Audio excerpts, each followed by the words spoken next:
Queridos alumnos, queridas alumnas, me alegra volver a verles. Muy bienvenidos a este día en su clase de Libro de Hechos de los Apóstoles. Hoy martes 22 de agosto, gracias a Dios, estamos bendecidos por tener este tiempo de aprendizaje, de enseñanza.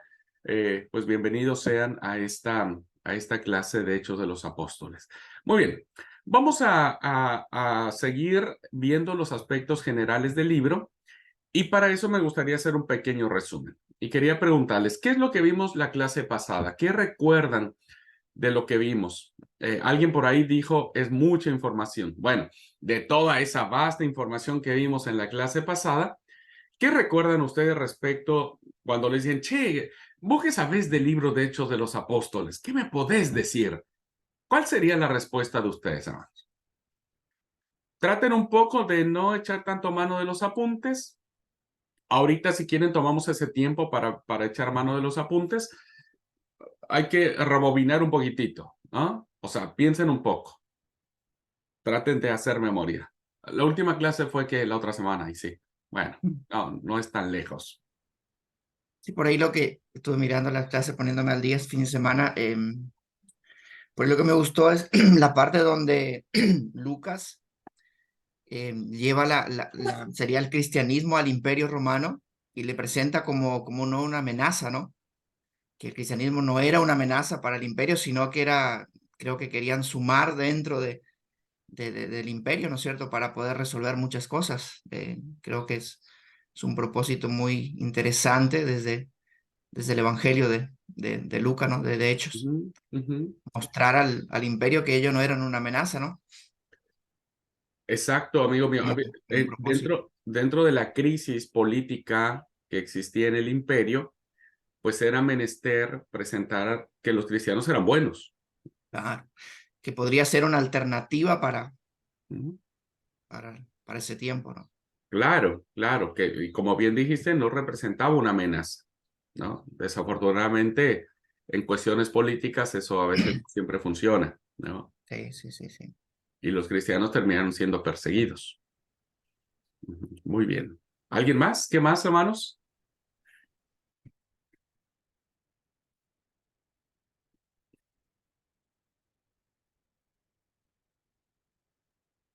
Por ahí también lo que podemos ver ahí en el libro de Hechos es que el evangelio es para todo, ¿no? Que es un evangelio universal, que no solamente para ciertas personas, ¿no? Como creían que era solamente para el pueblo judío, sino el gentil, que era para el Ujú. pueblo judío, sino para todo, ¿no es cierto? Que es algo muy interesante que de ahí también llegó para nosotros en la visión de Pedro, que desde Ah, ahí provenimos. ajá, nosotros somos producto de Hechos 10, ¿no es Hechos cierto? 10, De sí. Hechos 10. Muy bien. Y me gustó la última parte, por ahí lo que usted habló sobre que somos testigos, que es algo que también hoy somos esto, ¿no? Testigos del resucitado de Jesucristo, ¿no? Ujú. Claro. ¿Y recuerdan de dónde viene la palabra testigo? ¿O qué significa ser testigo? Va a sonar medio una secta fundamentalista, ser testigos de Jehová o ser testigos de Dios, ¿no es cierto? Testigo, hermano, buenos días. Buenos días, A mí me Betty. parece que ser testigo significaba que tenía que vivir en los tiempos de Jesús, ver su obra, ver cuando él estaba en la tierra o no. Sí, esa es una de las acepciones que se tiene. El que es testigo es aquel que da fe de los hechos que vive.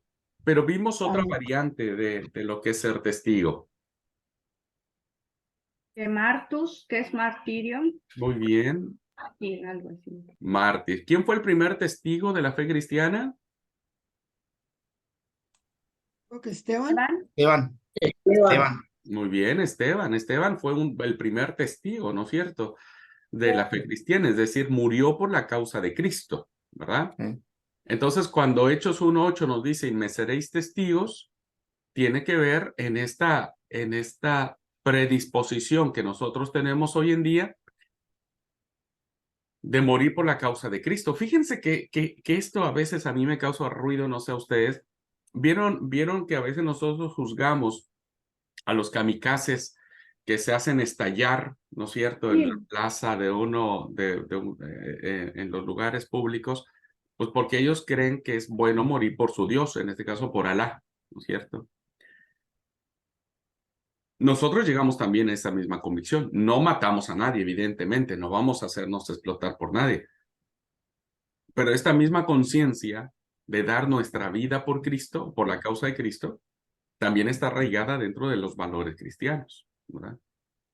Muy interesante eso, hermano. No, no somos kamikazes en el sentido actual de la palabra, pero sí, si tenemos que morir por la causa de Cristo, lo haremos. La pregunta es, ¿lo haremos? Esa es una pregunta que siempre queda en el aire, ¿viste? ¿Lo haremos? Muy bien. ¿Qué otra cosita? ¿Qué me pueden decir del título de Hechos? Si les preguntan, che, ¿cómo? ¿Por qué se llama Hechos de los Apóstoles? ¿Qué podríamos decir respecto del título?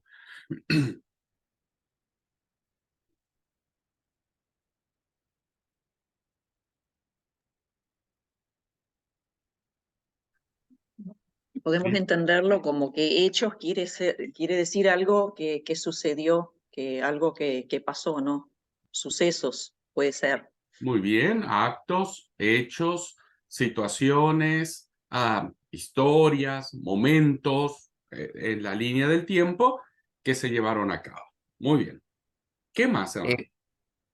Por ahí lo que puedo ver que sin el libro de Hechos no sabríamos la historia de la iglesia, ¿no? De la Ujú. iglesia primitiva y de... Claro, pero el título, no el contenido, el título. ¿Qué? al título. Sí, sí, porque nosotros, cuando alguien predica, hermanos, abramos el libro de Hechos de los Apóstoles. Bueno, ya todos sabemos, pero ¿qué podríamos decir del título?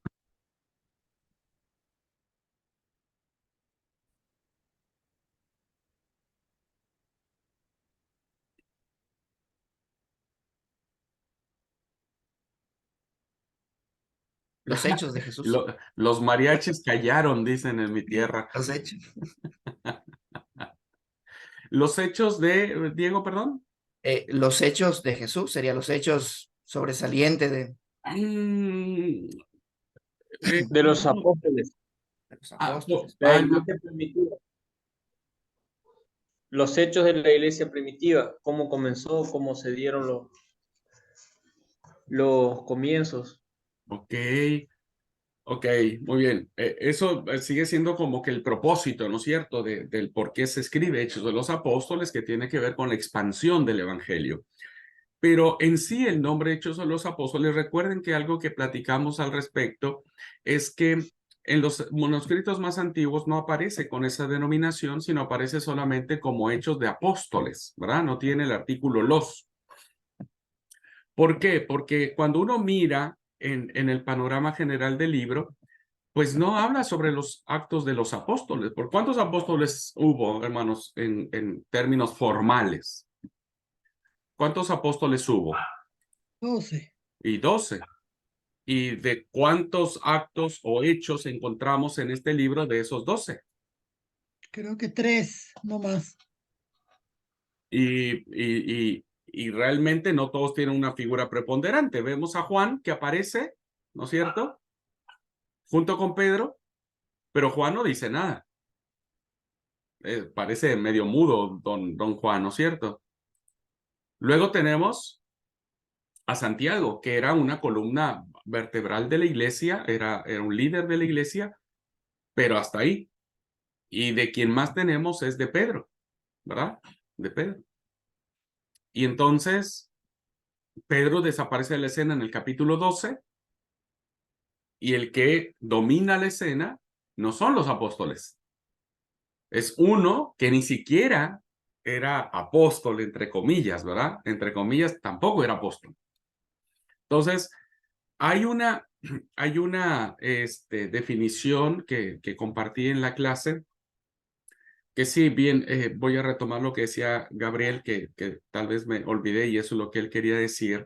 Uno de los títulos que podría darse es la historia de la expansión de la iglesia primitiva, ¿no? Cómo se expande, porque inicia en Jerusalén y termina hasta Roma, ¿verdad? Pero hay otro título que también merece una interesante atención, que podría darse como los actos del Espíritu Santo, ¿verdad? Porque el Espíritu Santo está muy presente. Recuerden que es un libro innominado, no tenemos nombre, el autor no le puso nombre. Así es que podemos manejarnos dentro de eso. Muy bien, ¿alguna otra cosa, hermanos, del autor? ¿Quién es el autor del libro de Hechos?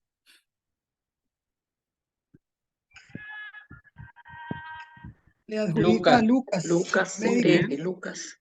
Muy bien, para efectos de la clase, aun cuando ha sido muy cuestionado el tema hay muchos que no consideran que haya sido, pero por la tradición de la iglesia, Lucas pudo haber sido el autor o el compositor de esta escena. ¿A quién se le destina el nombre del libro? ¿A quién se le destina, perdón, el libro que vamos a llamar Hechos? A Teófilo. A Teófilo. Excelentísimo. ¿Cuáles son las dos posturas más, pues como más aceptadas para entender eh, la figura de Teófilo? Porque la tercera no es tan real, pero las dos primeras, ¿cuáles serían? Que era un gobernante romano Ujú. y que pudo ser paciente del médico Lucas. Claro, eso es en la tercera, ¿verdad? En la tercera hay Mm, como muchos han planteado que Lucas era esclavo, sanó a Teófilo, Teófilo le da la libertad y le concede como regalo escribirle este evangelio, ¿verdad? Pero esa es como ya muy elaborada la propuesta. La primera que bien planteó la hermana era que sí existe un tal Teófilo y ese Teófilo era un funcionario importante de la corte, que a través de él Lucas pretendía como que Teófilo se convirtiera en la cara defensora del cristianismo, ¿verdad? Y entonces Lucas le presenta a Teófilo diciéndole, mira, no somos malos los cristianos, avísale a tus jefes o avísale a tu influencia que no somos tan malos, ¿verdad? Bien, ¿y la otra postura? La otra tenía que ver con el significado de Teófilo, que supuestamente es una palabra compuesta. Teos filios, que sería como alguien que ama a Dios. Y Ujú. es una de las teorías de quién había podido ser Teófilo, ¿no? Alguien, alguna persona o dirigida a alguien que simplemente amaba a Dios. Muy bien, entonces gracias en esta postura encontramos que puede ser un nombre simbólico, es decir, que tal vez existió una persona que no se llamó Teófilo, ¿verdad? Que tenía otro nombre, pero que bueno, por las cuestiones de la persecución, pues no le convenía darse a entender. Entonces, Lucas compone la obra con estos dos, con esta palabra compuesta, Teos Dios, Filos amigo o amor, y entonces sería el que ama a Dios o amigo de Dios, el que es amigo de Dios, ¿no? La otra teoría, que no sé si la platiqué, ahora tengo duda, es que no haya existido ni siquiera un personaje histórico, sino que haya sido solo una elaboración del autor como para darle sentido a toda su obra, ¿verdad? Porque toda la obra de Lucas y de Hechos, que eran una sola obra, se mira a un Dios que es amigo del hombre, ¿no? Es un Dios que se acerca, que ama, ¿no? Mucho, demasiado. El Evangelio de Lucas, como lo vimos en su momento, es un evangelio que siempre va a estar cercano con el que nadie quiere, ¿verdad? Al que nadie quiere. Bueno, vamos entonces ahora a terminar, hermanos, en esta primera parte de la clase. Voy a acabar de hacer un paneo general de lo que significa este libro y después ya vamos a empezar a hacer una interpretación pasaje por pasaje del libro de Hechos de los Apóstoles hasta que termina la cursada, ¿ok? Entonces vamos a ir comentando el libro de Hechos de los Apóstoles. Vamos a hacer este ejercicio, nunca lo hemos hecho con otros libros por cuestión del tiempo, pero en este caso sí. Vamos a ir comentando pasaje por pasaje, historia por historia, a veces versículo por versículo, para poder entender con mucho mayor claridad el libro de Hechos de los Apóstoles. ¿Okay? Así es que, Pastor Abraham, mande. una pregunta que no sé si tiene algo que ver, pero corta nomás. Dice que Hechos capítulo 8 dice que mientras los cristianos eran perseguidos, ellos iban predicando el evangelio. Somos iglesia. ¿Quién es iglesia? ¿Los que se congregan o los que viven y son guiados por el Espíritu de Dios? Es decir, tu pregunta sería, ¿quién es iglesia? ¿Los que estamos congregados o los que son enviados a predicar? Somos todos los que nos congregamos, inclusive los que van una vez cada 3 sábados, una vez al mes, o son aquellos que son miembros activos que realmente son guiados por el Espíritu de Dios. Buena pregunta, amigo mío. Sobre todo porque creo, de bote pronto, si vos me permitís, sin hacer una mayor profundización en mi respuesta, porque es un tanto compleja la pregunta y la respuesta. No es un blanco y negro. No es como decir, ¿quién se va a salvar, este o aquel? ¿No? La pregunta va en el sentido de quién realmente es iglesia.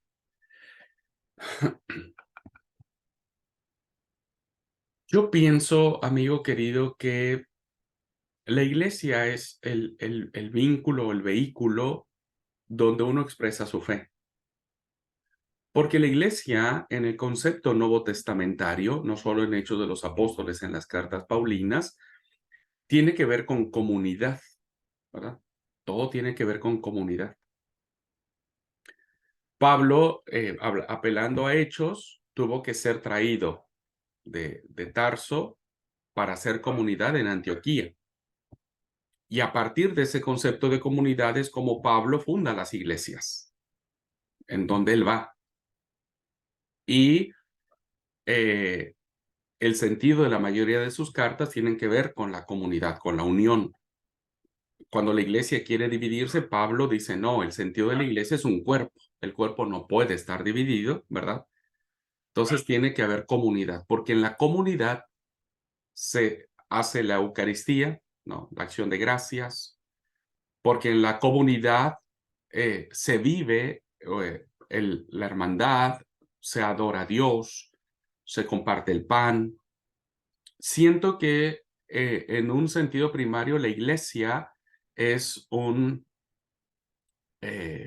vehículo donde los seres humanos encontramos comunidad para ser fortalecidos y anunciar el reino de Dios, porque la iglesia es el signo visible del reino de Dios. Ahora, quienes no entienden o no saben este concepto, entonces ven a la iglesia como una institución de la cual puedo faltar, puedo no ir, puedo demorarme. Hay hermanos que van una vez al año a la cena del Señor, ¿verdad? Y no lo han entendido porque ven a la iglesia como una institución como si ir a la escuela, si quiero hoy voy a la escuela, si no, no voy. Incluso una institución como el trabajo, falto cuando puedo o cuando quiero, pero no lo ven como un signo de comunidad. Ahora, ¿quién es la verdadera iglesia? Yo creo que aquellos que entienden lo que es comunidad, ¿verdad? Y creo que quienes viven la iglesia son aquellos que son llamados como dijo Pablo, a soportarse mutuamente, a edificarse mutuamente, a tolerarse mutuamente, a amarse mutuamente, ¿no? Y entonces quienes vivimos esa experiencia, no sé si somos la verdadera iglesia o no, ¿verdad? No quiero decir a nosotros si esto es lo que es ser iglesia, porque si no, entonces dejamos excluidos a los demás.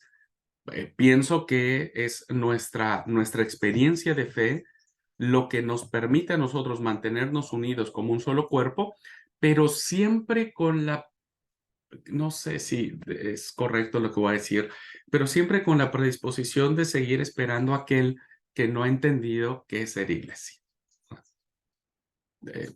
No sé si respondo tu pregunta, querido amigo. Insisto, muy buena pregunta. pero sería básicamente una reflexión primaria que yo estaría haciendo. La iglesia es signo de comunidad. Quienes no viven este signo de comunidad, no es que no sean iglesia, siento yo, porque aceptaron a Cristo. El Señor los ama, el Señor los cuida, el Señor los bendice, fueron comprados con la sangre de Cristo, serán juzgados, como todos seremos juzgados hasta el fin del mundo. Siento que siguen siendo iglesia, solo que no lo han entendido y ven a la iglesia no como un signo de cuerpo, sino como un signo de institución. Muchas gracias. De nada, amigo. Más o menos. Adelante, Gabriel, perdón. Que más o menos lo entiendo igual. Ok, bueno, me alegra. ¿Alguien quiere abonar a esta pregunta, hermanos? Aquí Liti escribió, me parece. Abonen a esta pregunta, ¿qué piensan? Ser iglesia, dice Liti, también puede ser todos aquellos que se sienten perseguidos. Sí, claro. Lo que yo quiero decir es que en la iglesia tenemos cabida todos. Pero como hago esta distinción, algunos entienden la iglesia como una institución y la ven como una institución, como un dogma, como una religiosidad, y otros lo vivimos como un aspecto dinámico, cambiante, la infusión del Espíritu Santo, el lugar donde los dones espirituales se desarrollan, se llevan a la práctica, se viven, se manifiestan, donde podemos, insisto, amarnos, perdonarnos, aguantarnos, tolerarnos, soportarnos, como dijo Pablo, ¿verdad? Y seguimos siendo iglesia. Bueno, si alguien más quiere opinar a esta excelente reflexión. Permiso, ¿puedo? Sí, por favor. No, bueno, respecto a lo que vos comentabas, me parece que, bueno, yo lo entiendo más o menos de la misma manera, porque creo que el significado de ser iglesia es precisamente esa parte de la comunión, ¿no? Del ser hermanos y no un club social, que es lo que muchas veces representa para muchos la iglesia, ¿no? Para muchos cristianos la iglesia es como ese club social al que soy parte de, tengo mi membresía, pero no asumo ninguna responsabilidad. Es solamente como para pasar el tiempo. Y ser iglesia es mucho más que ir y pasar un sábado o un culto o una actividad. Y por ahí, no sé, decir como que los que entendemos o los que recibimos realmente el Espíritu Santo, es como que queremos quizá jugar a ser dioses, sería como jugar a ser Dios, ¿no? Porque lo dijiste bien claro. Cristo ya murió por todos los que hemos recibido como nuestro Señor a Jesús, los que sabemos que de alguna manera decidimos por Él, ¿no? Y por ahí si decimos, bueno, ser iglesia solamente sería para aquellos que el Espíritu está realmente porque van cada sábado o porque no faltan a las actividades, es como, se me hace muy complicado, ¿no? Decir, el Espíritu Santo está en los que estamos cada 8 días y a lo mejor estamos físicamente, ¿no? Pero nuestro corazón realmente no está ahí, no está en la obra, no está en Cristo, no está en Dios. A lo mejor vamos como ese requisito de que tenemos que estar, pero no sabemos si realmente estamos yendo por convicción, por entrega, por fraternidad, por hermandad, por esa comunidad, por querer ser hermanos realmente. Entonces, no podríamos a lo mejor decir, bueno, si por ahí viene alguien 2 veces al mes o 3 veces al mes, ese no puede hacer iglesia, porque no sabemos realmente si el actuar del Espíritu Santo, cómo lo está haciendo en la vida de cada uno. Cada uno podemos opinar y decir de nuestra propia persona, sí, el Espíritu Santo está en mí, ¿no? Pero, insisto, sería como jugar a ser dioses, ¿no? De decir, si voy todos los sábados, el Espíritu Santo está en mí, y si no, y si falto, no sé cuál sea el motivo, es como difícil decir, ¿no? El Espíritu Santo no está en estas personas porque no se congregan. No sé, ahí me quedo como que con esta ese detenerme en decir, no podría, ¿no? Juzgar sobre Eh, lo que sea. Sí, muchas gracias, Beri. Está complemento de lo que quería decir. Yo creo que la palabra juzgar no entraría, ¿no es cierto? Sino más bien sería cómo determinar qué es qué y qué es no es cierto? Porque, como bien decís, a veces los que nos congregamos lastimamos más a muchas personas que por eso no se congregan, ¿no? Porque a veces los que estamos en la iglesia eh, no vivimos esa comunidad. Por eso yo digo que el parámetro, ¿verdad? Es lo que sí debería significar ser iglesia. Y el parámetro es hacer comunidad, ¿verdad? Si aún reuniéndonos los sábados hablamos mal, chusmeamos, criticamos a todo mundo, no estamos de acuerdo, le ponemos el palo en la rueda al pastor, cuando llega alguien nuevo ni le damos bolilla, lo miramos de arriba para abajo, de abajo para arriba, ¿viste? Entonces, aunque nos congreguemos, pues no estamos siendo comunidad, ¿verdad? Bueno, Liti, perdón. No, decía que a veces solamente ni en interesarnos en nuestros hermanos que vemos, a veces ni sabemos, ¿no? Ya. Cómo viven, cómo se llaman, ¿no? Quiénes son, y eso es Ujú, la comunidad. muy bien. Liti y luego Marisa, luego Diego. Sí, buen día a todos. Sí, yo lo que quería decir más o menos es lo que ya han dicho, y sí es un detonante hoy día que se protesta bastante, ¿no? Porque la gente no se congrega, porque la gente se queda en sus casas, ¿no? Y yo digo, ser un hijo de Dios o ser iglesia es realmente tener una pasión por Cristo, ¿no? Es tener esa ambición de querer tenerlo y querer conocerlo cada vez más y querer conquistarlo para nosotros mismos. Entonces, de pronto, bueno, si no se asiste tanto a la iglesia como algunos hermanos lo hacen y otros sí son fieles, que están siempre, de pronto puede ser dos cosas, ¿no? Que está bueno congregarse, ¿no? Porque uno aprende y es la obligación, ¿no? Pero de pronto también puede ser que están calentando bancos. Sin embargo, otros, muchos que van poco, bueno, pueden estar haciendo también obras importantes en que ellos están teniendo a Cristo y realmente son iglesia y son perseguidos, ¿no? Así que como decía el pastor, estoy muy de acuerdo también. El parámetro es muy amplio y hay de todos, ¿no? Y como puse en el comentario, todo aquel que se siente perseguido eh, porque está luchando por Cristo y para Cristo es ser iglesia, ¿no? Yo puedo ser una iglesia y por ahí me congrego poco. En mi niñez no nos congregábamos casi nunca en la iglesia porque no teníamos medios, pero sí una vez a la semana se hacía el culto a Dios y se vivía una vida cristiana. Así que yo no estoy tan en contra de los que no van, tampoco estoy en contra de, de, de que no vayan, ¿no? O sea, está bueno congregarse, pero sí es amplio el panorama. No sé si confundí más, pero bueno, quería decir que nuestra mayor necesidad debe ser de tener esa ambición por Cristo, ¿no? En nuestro corazón, convencernos realmente y querer tenerlo. Y algo que dijiste muy valioso que rescato, quería Liti, es ¿por qué los que no van no van? ¿No? Por eso digo que no es el panorama no es blanco y negro. ¿Ah? ¿Por qué los que no van no van?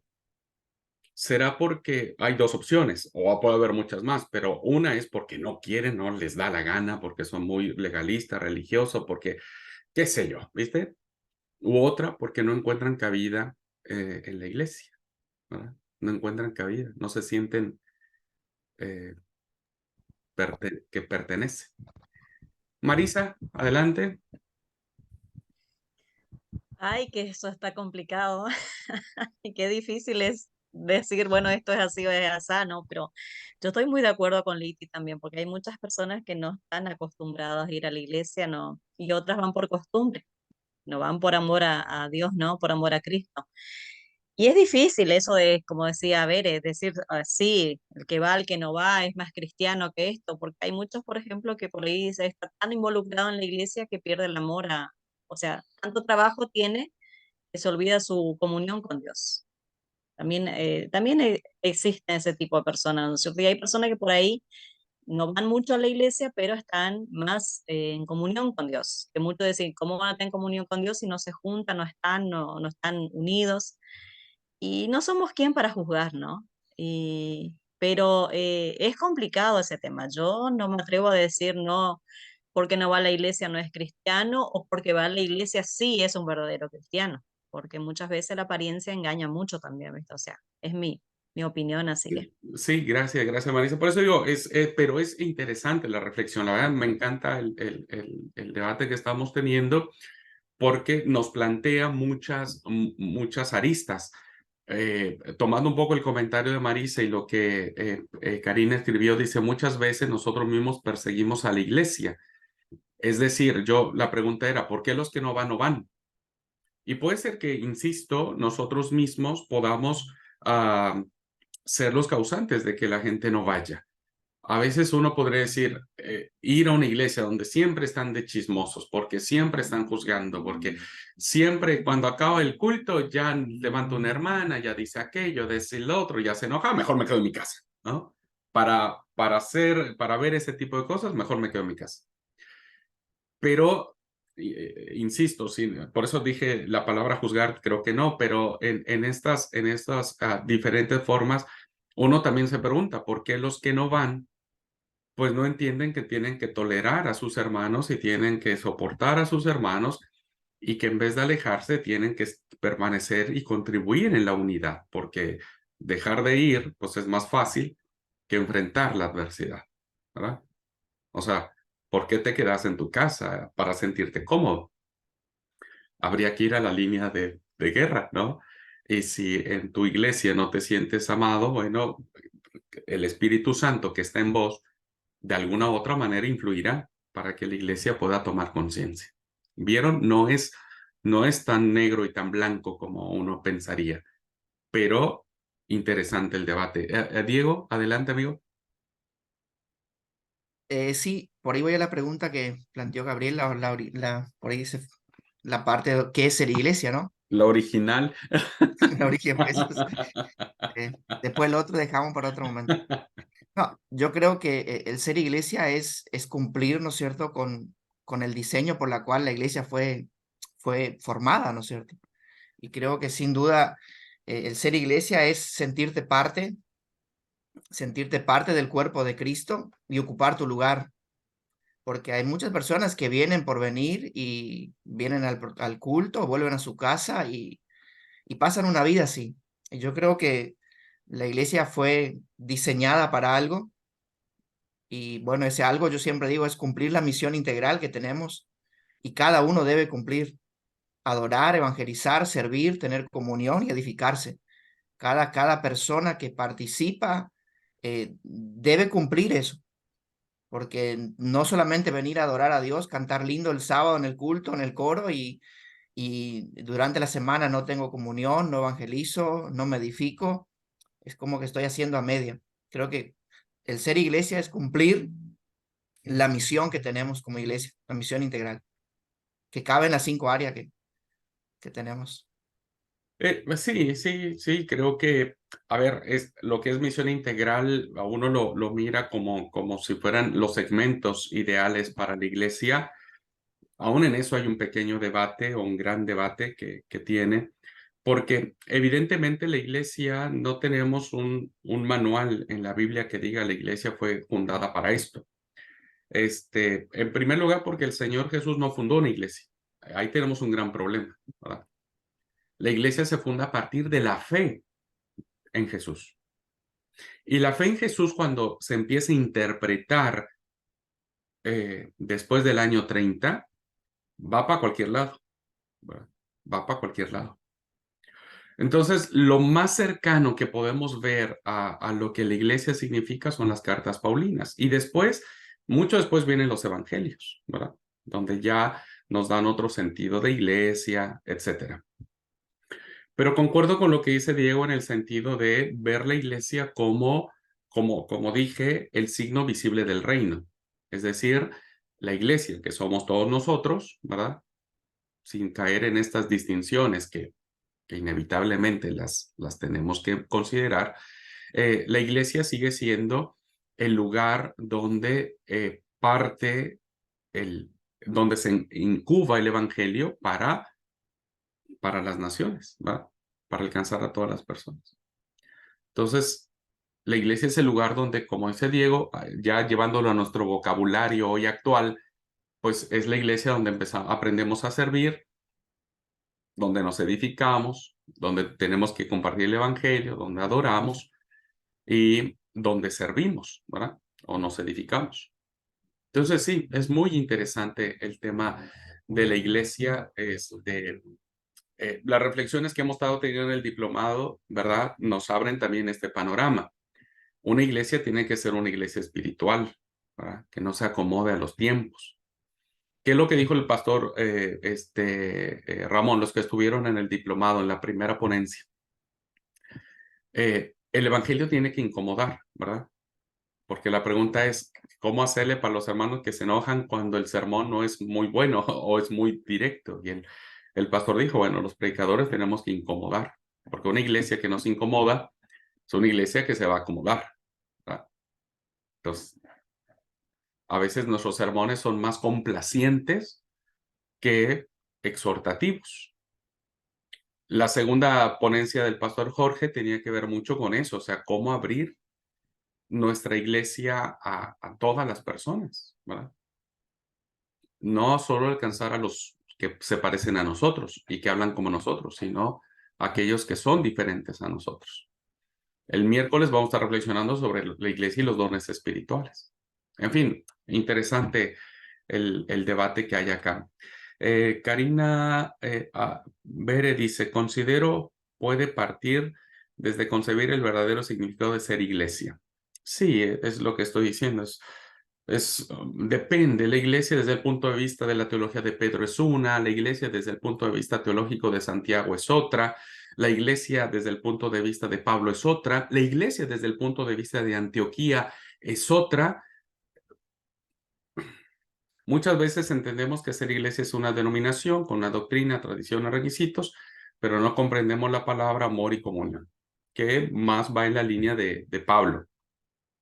Por en la línea de Santiago no era tanto, ¿eh? La iglesia jerosolimitana no era tanto de esto, ¿no? Era mucho de la tradición, la iglesia jerosolimitana o la de Jerusalén. Karena dice, todas las personas que aceptan el don de la salvación de Cristo y siguen sus enseñanzas son iglesia. Sí, sí, sí. El que acepta a Cristo como Señor y Salvador, pues recibe la salvación, más de ser iglesia, pues recibe la salvación, ¿verdad? Y la salvación tiene que vivirse en este lugar que nosotros le llamamos iglesia, ¿verdad? Ujú. Bueno, gracias Gabriel por meternos en semejante problema, pero muy interesante, la verdad, muy interesante. Así que bueno, hermanos, cuando quieran que no dé clases, saquen una pregunta igual y le hacemos, ¿verdad? Ahora, vamos a llegar a la narración de Hechos 8 que decía Gabriel, como decía Diego, a la pregunta original, después de irnos por las ramas. Pero interesante porque Gabriel puso un punto de partida que aparece en el libro de Hechos. Hechos 8.1 es lo contrapuesto a Hechos 1.8, ¿verdad? Es lo contrapuesto. O Hechos 1.8 es lo contrapuesto a Hechos 8.1. Contrapuesto en el sentido de que nosotros somos testigos, ¿verdad? Que dice Hechos 1.8, y me seréis testigos y recibiréis el don del Espíritu Santo, y me seréis testigos en Jerusalén, Judea y Samaria hasta los fines de la tierra. Hechos 8.1 dice que hubo una gran persecución en la iglesia, ¿verdad? Y entonces los discípulos fueron esparcidos, menos los apóstoles, esos se quedaron en Jerusalén, pero una gran se esparcieron los discípulos, ¿verdad? Y fueron a Judea y Samaria. Y después tenemos el relato de Felipe con el eunuco y después el Espíritu lo lleva hasta Samaria. Así es que muy interesante que Hechos 1.8 se cumple en Hechos 8.1 y vean cómo ser testigos va implícito el martirio, ¿verdad? La persecución, el desafío de de ser muertos por la causa de Cristo, ¿verdad? Entonces, muy interesante la conexión que hay en estos dos versículos. Bueno, dicho lo anterior, vamos a entrar a la clase de este día. Los animo, insisto, a que ustedes no se queden, metan todas las preguntas que quieran. Lo que podamos contestar, lo contestamos, lo que no, lo dejamos para en otra ocasión, y si no, en la eternidad lo podríamos contestar correctamente. Ahí le llamamos a Pablo, ¿viste? Che, Pablo, vení, porque mira, tuvimos una pregunta en el seminario que nunca aprendimos a responder. ¿Vos qué decís? Y nos van a decir, bueno, lean mis cartas y luego hablamos. Oh, bueno, ahí sonamos. Voy a compartir la pantalla para continuar la clase. Bueno, voy a terminar, un segundo. Voy a terminar con los aspectos generales que contiene el libro. Insisto, para ya después dar paso al ir comentando el libro de Hechos de los Apóstoles, en algunas ocasiones versículo tras versículo, en algunas otras vamos a ir despacio. En otras vamos a tomar toda la historia en conjunto. Desde ya quiero pedirles, por favor, a todos los que están en clase presencial o que están viendo la clase grabada, que empiecen a leer el libro de Hechos de los Apóstoles, ¿ok? Entonces, no sé si vamos a abarcar tanto, pero esta semana vamos a tratar de abarcar por lo menos los primeros 5 capítulos de Hechos de los Apóstoles, ¿ok? Vamos a tratar de abarcar por lo menos hasta el capítulo 5 de Hechos de los Apóstoles. Así que les pido por favor que esta semana lean del capítulo 1 al capítulo 5. Léanlo en su Biblia normal que ustedes utilizan para su liturgia, ¿verdad? La que llevan a la iglesia, la que usan en casa comúnmente. Bueno, lean en primera instancia esa. Y luego lean dos Biblias con distintas traducciones. Como siempre les he dicho, tomen una con un sabor más protestante, diríamos, y otra de carácter más católico, ¿verdad? Pueden tomar Dios habla hoy, NBI, la Nueva Traducción Viviente, son buenas traducciones. No les aconsejo tanto por ahora, ¿verdad? Por ahora, porque vamos a entrar en un aspecto académico del comentario bíblico. No les recomiendo las versiones, las traducciones versionadas, ¿no? Como la palabra de Dios para todos, la Biblia en lenguaje sencillo. No, yo no les recomendaría para efectos de esta materia usar esas versiones, ¿ok? Porque esas ya vienen versionadas, le dan otro sentido más coloquial a lo que el autor bíblico quiso decir. Pero no nos interesa hoy estas traducciones, insisto, la Nueva Traducción Viviente, Dios habla hoy, NBI, incluso Reina Valera, ¿verdad? Reina Valera, la contemporánea, la Biblia de estudio también anda, ¿verdad? 2013, 2015, no sé, de verdad que yo ya había investigado ese dato, pero soy malo para las fechas. La última que encuentren de Reina Valera lo pueden hacer. Y en el caso de la Biblia católica, bueno, pues sí, sigue estando la Biblia de Jerusalén, la Biblia del Peregrino, la Biblia latinoamericana, no, la latinoamericana, bueno, más o menos, más o menos. Pero sí, la del Peregrino, la de Jerusalén, la Biblia de las Américas, ¿verdad? La Biblia de las Américas anda también. Y no sé, Torres Amat puede andar un poco, ¿verdad? Pero bueno, yo la dejaría como al final, ¿verdad? Pero las otras son buenas versiones. No sé si se me pasa otra de... Sí, la del Peregrino, la Latinoamérica, la de las Américas y la de Jerusalén pueden andar. ¿Okay?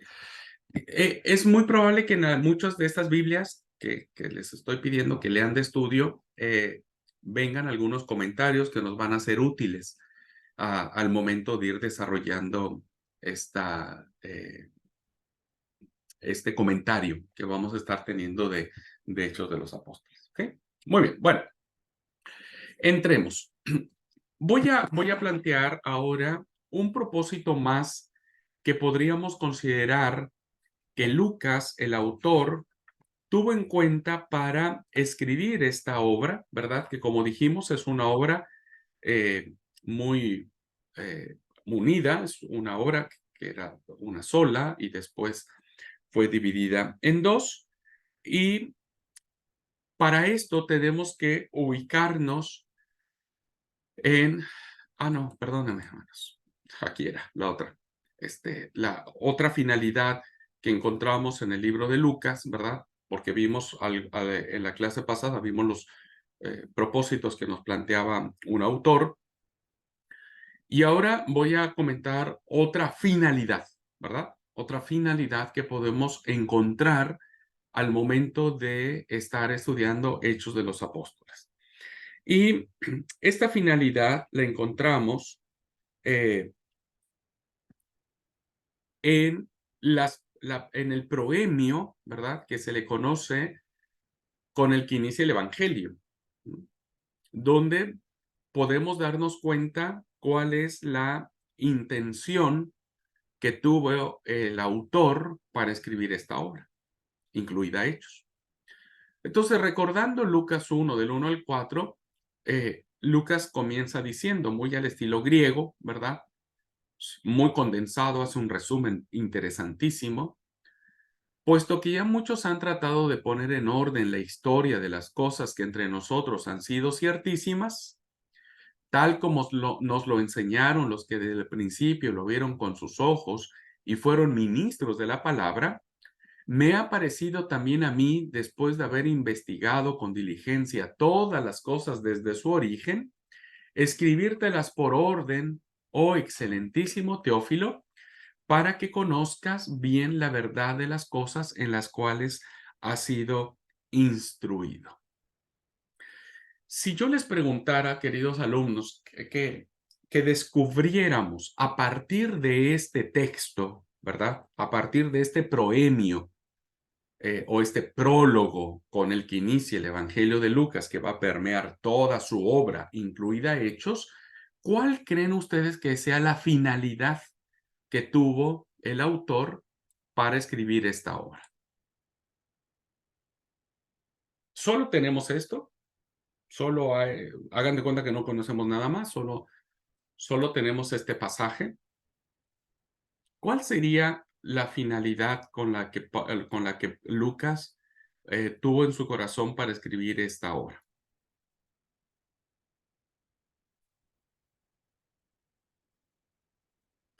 Los que están viendo la clase grabada, hagan el mismo ejercicio mental, ¿verdad? No, páusenle si quieren a la grabación para que ustedes puedan reflexionar un poco. Pero a partir de estas, las primeras palabras, vieron que siempre un autor cuando escribe sus primeras palabras, pues siempre trata de decirnos hacia dónde va a dirigirse, ¿verdad? Como una especie de introducción. ¿Cuál sería la finalidad que tuvo Lucas para escribir esto?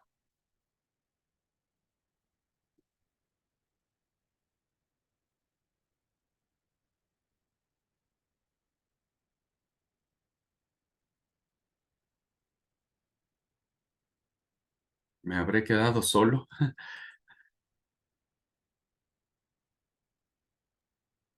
Yo diría para el registro de la historia, para Muy que no bien. se pierdan los hechos.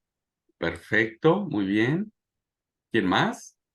Para que no se... Dice, algunos han intentado hacer un relato de las cosas entre nosotros y yo me he esmerado para investigar todo desde su origen y he decidido escribírtelo ordenadamente como para dejar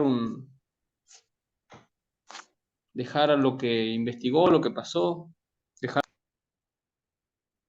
Ok, dejar como testimonio, ¿no es cierto? Como registro de las cosas que algún día alguien pudo haberlas puesto. Ok, muy bien. ¿Quién más? ¿Sí, Liti? Yo lo veo por ahí como que estaba consciente de que no era el primer escrito, que no era el primer evangelio que estaba escribiendo, porque él dice que las cuales han sido enseñadas, ¿no? Como que ya lo que estaba escrito, ya como que se sabe algo y bueno, acá continuamos, o sea, él está como afirmando algo. Ok, muy buena observación. Ya hay cosas escritas, considerando que para que cuando se escribe Lucas, al menos Marcos ya empieza a circular, ¿verdad? Marcos ya circula.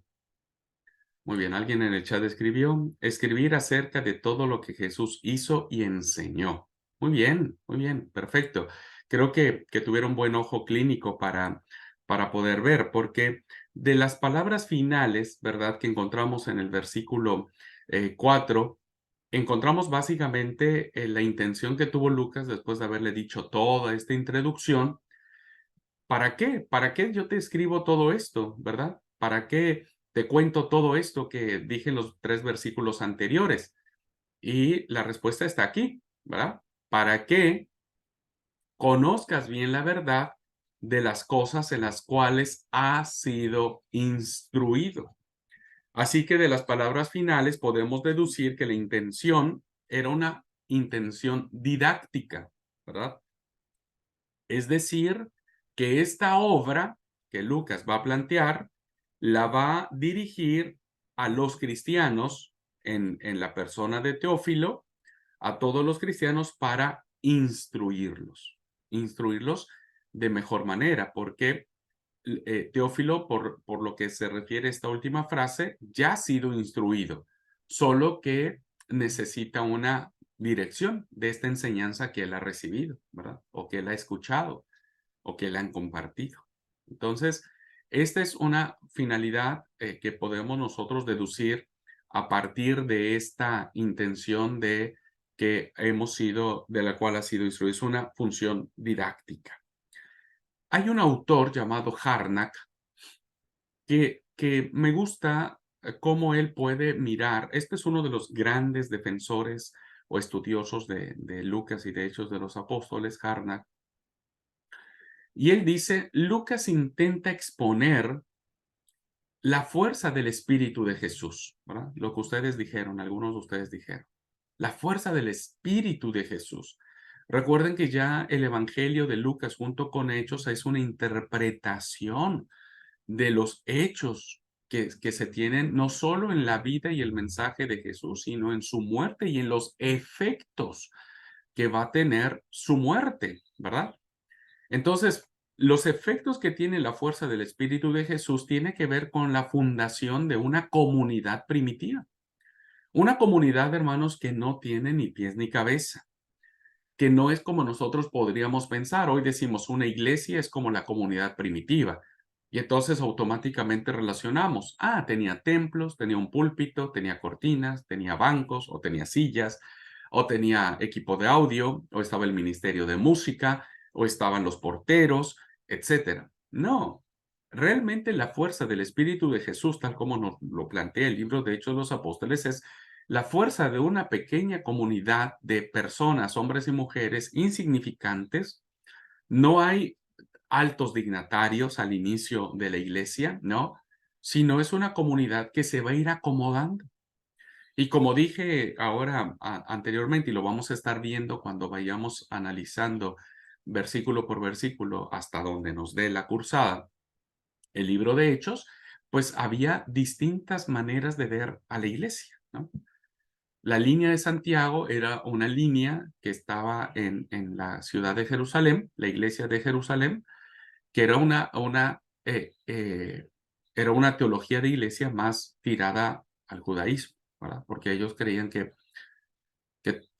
sí, Jesús era la salvación y todo, pero habría que seguir observando algunas de las cosas que el judaísmo tenía. La línea de Pablo era opuesta totalmente, ¿verdad? Él se oponía totalmente a cualquier rasgo, signo u olor, por muy pequeño que sea del judaísmo, que se incrustara dentro de los gentiles. Y la línea de Pedro, ¿verdad? Es una línea que al principio se ve muy consecuente, ¿verdad? Muy consecuente, pero después se va a tener que tirar más a la línea judaica. Bueno, así que lo que Lucas nos va a empezar a enseñar es cómo la fuerza del Espíritu de Jesús va a fundar la comunidad primitiva, donde promueve la misión entre los paganos, ¿no? Porque este es un hecho sorprendente. Según la cosmovisión judía, el Mesías vendría solo por su pueblo. las grandes profecías decían que vendría a Sión y traería a su pueblo, ¿verdad? Y reinaría con ellos en el día del Señor, como dice el profeta Joel, el día del Señor será el día terrible, ¿verdad? Zacarías, Malaquías nos hablan también de esto, de este día donde todos serían exterminados, las naciones paganas serían quemadas como la paja se quema en el fuego, es decir, no duraría nada. Pero ahora vemos que hay un evangelio que nos dice que no, sucede todo lo contrario. Antes de que las naciones paganas se quemen, son alcanzadas por el evangelio. Entonces, este espíritu de Jesús inicia efectivamente en Jerusalén, ¿verdad? Inicia efectivamente en Jerusalén. Y después pasa por Judea, por Samaria y llega hasta Roma. Yo siempre les había dicho, no sé en qué clase les comenté, que estas ciudades que plantea Hechos 1:8 son ciudades simbólicas, ¿verdad? Porque no eran las únicas ciudades que existían en aquel tiempo, ¿no? Había otras ciudades más, pero este es un contexto, en un contexto teológico, en donde inicia en Jerusalén el Evangelio, llega a Roma como lo último de la tierra. Y se abre a los gentiles ante la oposición de los judíos. Esta última afirmación que hace este autor nos lo va a plantear el libro de Hechos de los Apóstoles. Y las cartas paulinas ni se diga, ¿verdad? En donde los judíos van a estar siempre oponiéndose ante los gentiles. Y como dije en la clase anterior, en un principio el judaísmo y el gentilismo caminan de la mano y en algún momento finalmente se separan y se hacen dos bandos contrarios, enemigos, ¿verdad? Y el judaísmo va a hacer todo lo posible para que el mensaje de los gentiles no siga adelante. Bien, hay otra finalidad que encontramos en este libro de Hechos, porque se cree que el libro de Hechos tiene una función apologética, ¿no? En donde muchos piensan que Teófilo sería un funcionario pagano, es decir, un funcionario de Roma, un alto dignatario dentro de las esferas romanas, ¿verdad? Y que a través de él, como se dijo, Lucas tendría la posibilidad de influir en la opinión pública siempre en favor de del cristianismo.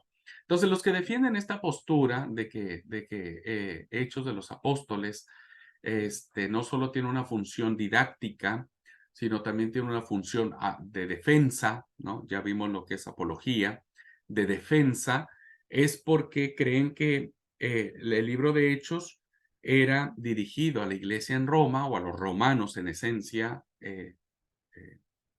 representados por Teófilo, para defender al cristianismo y al mismo Pablo, que está a punto de ser entregado en Roma para ser ejecutado por el César.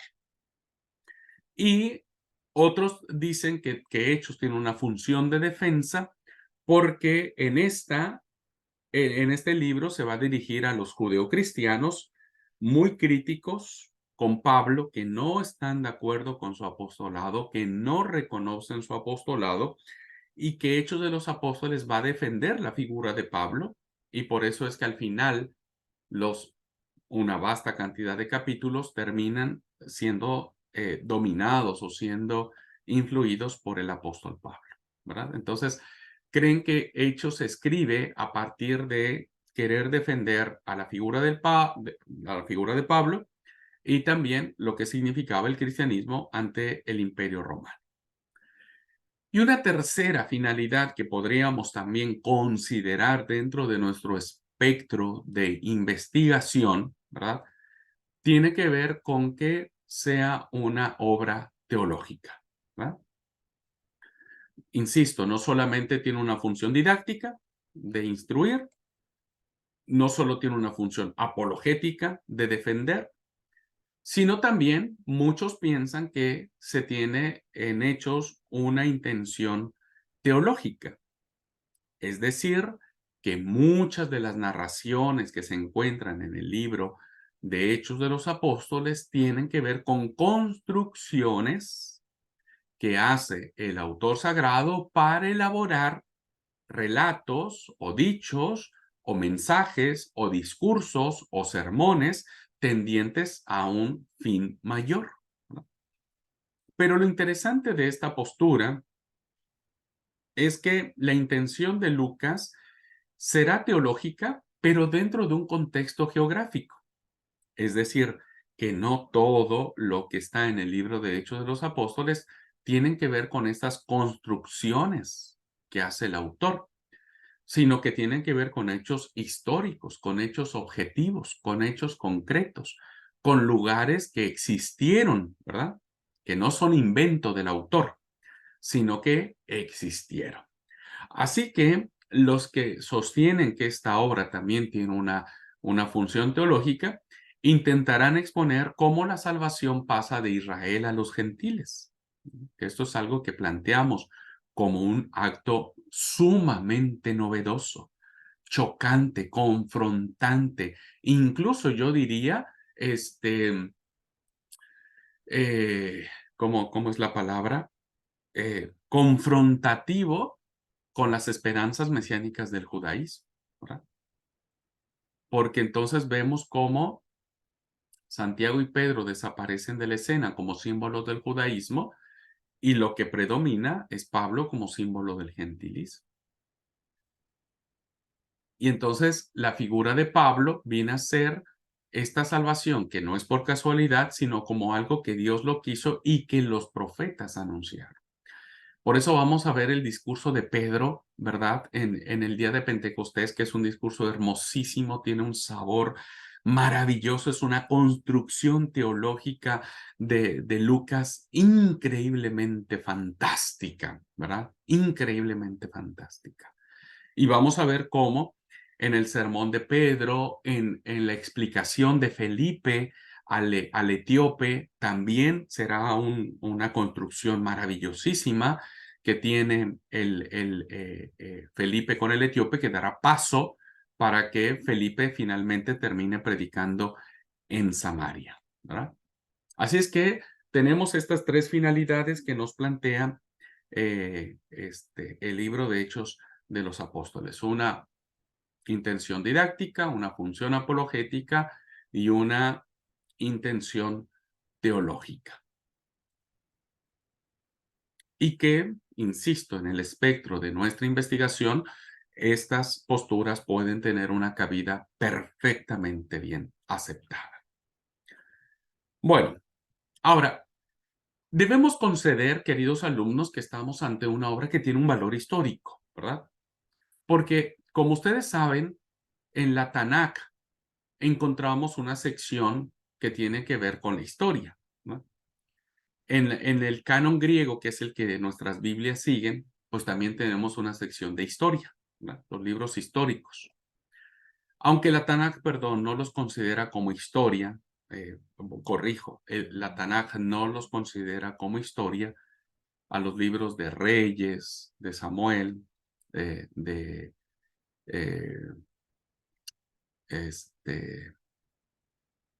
Josué, Jueces, pues nos hablan de historia, ¿verdad? Nosotros sí los consideramos como libros históricos. Bueno, el Nuevo Testamento también tiene su sección de historia, que está representada perfectamente bien por este libro llamado Hechos de los Apóstoles, ¿verdad? Así que estamos ante una obra que tiene un valor histórico maravilloso. Solo que tenemos una pregunta que voy a dejar ahí, ¿viste? Voy a dejar en el aire para que ustedes, insisto, en sus investigaciones futuras que hagan sobre el libro de Hechos, puedan dar una respuesta. Y antes de la pregunta planteo el contexto, ¿verdad? Si concedemos razón que el libro de los Hechos se escribe en el año 80, que es la fecha intermedia, y no nos situamos en la fecha temprana de su redacción, ¿verdad? Ni nos situamos en la fecha tardía, nos situamos más allá del 70, ya llegando a los 80, considerando que Lucas se escribe después del 70, ¿verdad? Bueno, y que las dos obras iban unidas, estamos en esto. Suponiendo sin conceder que el libro de Hechos se escribe hacia el año 70, Lucas pretende recordar o pretende acumular datos o pretende dirigir su investigación a acontecimientos, diríamos, en una línea, cuando uno pone en la línea del texto sagrado, que a veces el Nuevo Testamento, el Antiguo Testamento, 1500 años de composición, bueno, 50 años no es mucho, ¿verdad? No es mucho y es mucho, ¿verdad? ¿Cómo podríamos hacerle, hermanos, para investigar el sermón que alguien pudo haber pronunciado hace 50 años? ¿Cómo podríamos hacerlo? ¿No? ¿Cómo podríamos nosotros determinar exactamente lo que un predicador hace 50 años pronunció un sermón en un culto de iglesias, por ejemplo? ¿No? Sin que en ese momento, sin que nosotros tuviéramos a nuestro alcance alguna fotografía, no sabemos quién estuvo en ese tiempo, no hay grabaciones, no hay filmaciones, no hay el documento del discurso escrito, como en muchos predicadores escribimos nuestros sermones. Uno podría pensar que es relativamente fácil recoger los recuerdos de testigos presenciales, ¿verdad? Entonces uno va y dice, che, ¿vos estuviste hace 50 años cuando predicó el pastor fulano de Abraham? Y sí. ¿Y qué dijo? Y mira, yo no me acuerdo mucho, ¿viste? Pero creo que dijo algo así como esto, aquello. Che, ¿te acordás quién más estuvo? Y creo, no me acuerdo que estuvo fulana de tal, ¿verdad? Esta postura que nos permite a nosotros abrir un diálogo muy interesante con el autor del libro y con el libro mismo, nos lleva a esta pregunta. ¿Quién podría recordar exactamente lo que dijo Pedro el día del Pentecostés? O cuando Esteban dijo un largo discurso, ¿verdad? Antes de morir. Considerando que estábamos a 50 años, 5 décadas, toda una vida de los hechos que se suscitaron. Si ustedes por curiosidad ya aventajaron, ya adelantaron para leer un poco el libro de Hechos de los Apóstoles, ¿verdad? Se van a dar cuenta que los dos grandes ejemplos que tenemos del preciosísimo sermón que sale de la boca de Pedro y del interesantísimo defensa que sale de la boca de Esteban, pues nos damos cuenta que es un sermón sumamente elaborado, perfectamente elaborado. Doris, sí, adelante. Hay que tener en cuenta que el judaísmo tenía eso de transmitir oralmente, continuamente todo lo que recibían. Yo creo que eso de transmitir oralmente, ellos lo continuaron toda la vida. Y yo creo que esa es la forma que se preservó los sermones y los hechos de los discípulos. Muy bien, perfectamente bien indicado, querida Doris, porque no olvidemos que la tradición oral jugó un papel muy importante en en las primeras épocas del cristianismo, ¿verdad? Como sucedió también en el Antiguo Testamento, la tradición oral. Solo que no olvidemos, queridos alumnos, que si nos situamos o si planteamos que el judaísmo mantiene esta tradición oral, pues ellos bajo ninguna circunstancia podrían abonar a un discurso que apoyaba al cristianismo. Entonces, me parece que una fuente confiable de esto no sería el judaísmo, ¿verdad? Porque ellos no podrían. Recuerden que el judaísmo ya para estas fechas, estamos en el año 80, el templo de Jerusalén ya se destruyó, el judaísmo se ha encerrado dentro de los círculos rabínicos, evidentemente pues no podrían ellos jugar un papel al respecto. Ahora, si hablamos de los judeocristianos, ¿verdad? Es decir, judíos que aceptaron el cristianismo o a Cristo, evidentemente sí, habría una intención de abonar a esto. Pero pónganse a pensar un poco, ¿verdad? Si nosotros vemos en el sermón de Pedro cuántas personas había, dice que por lo menos en el primer sermón se convirtieron 3,000 personas, si no mal recuerdo, ¿no? Eso sucedió en el primer sermón que aparece en Pedro después de que desciende Pentecostés. Y se bautizaron como 3,000 personas. Es decir, había por lo menos 3,000 gente que escucharon el sermón de Pedro. Pero como sucede hoy, queridos alumnos, hagan un ejercicio. Si ustedes en un culto de 1,000 personas después les preguntan a cada una de ellas de qué trató el sermón, les puedo asegurar, ¿verdad?, que muchos no recordaron o no recuerdan exactamente lo que se dijo. Algunos lo dirán, lo entendieron de alguna forma, otros lo entendieron de otra manera. Algunos usarán las palabras del predicador, otros usarán sus propias palabras. Y recuerden que toda esa evolución de la transmisión oral se centra en el núcleo del mensaje, pero no en la forma del mensaje, ¿verdad? Entonces, lo que encontramos en la elaboración de los discursos que hay en Hechos es el núcleo del mensaje. Y lo que tuvo que hacer Lucas es que de esos 3,000 formas de transmitir el mensaje, lo armó, lo corrigió, lo acomodó, lo hiló de tal manera que pudiese tener coherencia y pudiese tener un contexto en cuanto a la forma. No sé si me explico en eso, alumnos. Por favor, díganme si lo que acabo de decir pudo entenderse.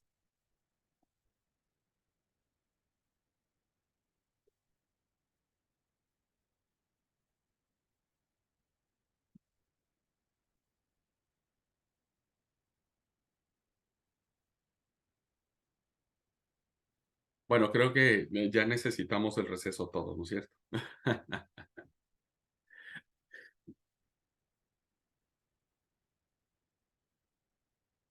Sigue siendo pertinente la pregunta, ¿verdad? Porque si para aquellas fechas, queridos alumnos, todos los más de 3,000 que estaban allí pudiesen recordar las mismas palabras, recuerden que para esas fechas ya muchos cristianos habían muerto, ya eran menos las posibilidades de accesar ante los testigos presenciales, muchos habían sido ya por edad, estaban muriendo, otros los estaban persiguiendo, etcétera. Bueno, esta es una pregunta válida. ¿Cómo se puede recordar exactamente, palabra por palabra, como aparecen en estos hermosos discursos, si no es que el autor tuvo que haber recreado, ¿verdad? Haber recreado el núcleo del mensaje, acomodándolo en su forma, ¿verdad? En su forma. Bueno, vamos a irnos al receso, queridos alumnos. Si ustedes no tienen alguna pregunta, algún inconveniente, algo que quieran abonar, vamos a ir al receso y nos vemos en 10 minutitos.